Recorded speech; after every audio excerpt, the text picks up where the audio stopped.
द्रोणाचार्य का जन्म महान ऋषि भरद्वाज के आश्रम में एक द्रोण घड़े से हुआ, जो उनकी दिव्य और असामान्य उत्पत्ति का प्रतीक था।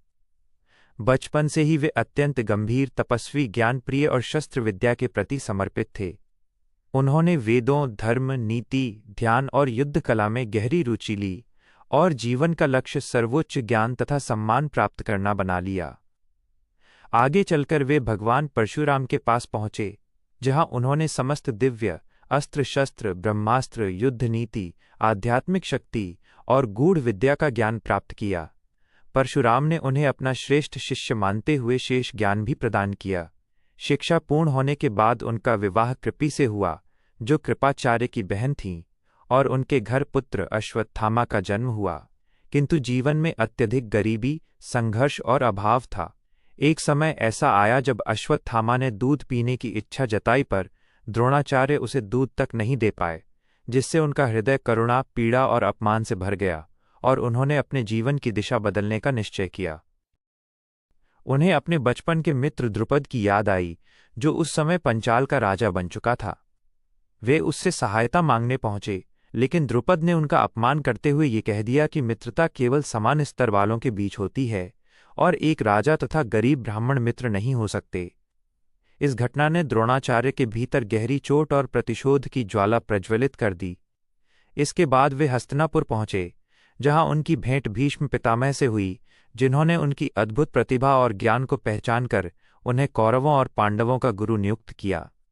द्रोणाचार्य ने अत्यंत अनुशासन, कठोर परिश्रम और उच्च आदर्शों के साथ सभी राजकुमारों को धनुर्विद्या, तलवारबाजी, युद्ध नीति, नीतिशास्त्र और अस्त्र शस्त्रों का प्रशिक्षण दिया। उन्होंने विशेष रूप से अर्जुन को अपना प्रिय शिष्य माना और उसे संसार का सर्वश्रेष्ठ धनुर्धर बनाने का संकल्प लिया।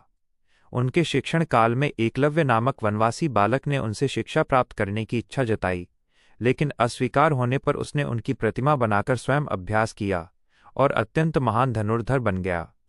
जब द्रोणाचार्य को ये ज्ञात हुआ, तो उन्होंने गुरु दक्षिणा के रूप में उसका अंगूठा मांग लिया, ताकि अर्जुन की श्रेष्ठता बनी रहे। इसके बाद द्रोणाचार्य ने अपने शिष्यों से गुरु दक्षिणा के रूप में द्रुपद को पराजित करने को कहा, और अर्जुन ने द्रुपद को युद्ध में हराकर बंदी बना लिया। द्रोणाचार्य ने उसका आधा राज्य लेकर उसे छोड़ दिया और इस प्रकार अपने अपमान का प्रतिशोध पूरा किया। समय बीतने के साथ राजनीतिक परिस्थितियां जटिल होती गईं और अंततः महाभारत का महान युद्ध आरंभ हुआ, जिसमें द्रोणाचार्य कौरवों की ओर से लड़े। भीष्म पितामह के पतन के बाद उन्हें कौरव सेना का सेनापति बनाया गया। उन्होंने अपनी असाधारण युद्ध कला, रणनीति, नेतृत्व क्षमता और चक्रव्यूह जैसी जटिल संरचनाओं के माध्यम से पांडवों को भारी क्षति पहुंचाई। उनके द्वारा रचित चक्रव्यूह में अभिमन्यु वीरतापूर्वक लड़ते हुए फंस गए और अंततः वीरगति को प्राप्त हुए। द्रोणाचार्य को युद्ध में पराजित करना लगभग असंभव हो गया था।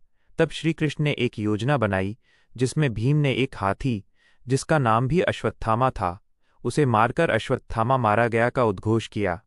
जब द्रोणाचार्य ने युधिष्ठिर से सत्य जानना चाहा, तो उन्होंने अश्वत्थामा मारा गया कहा और धीरे से नर या कुंजर जोड़ा।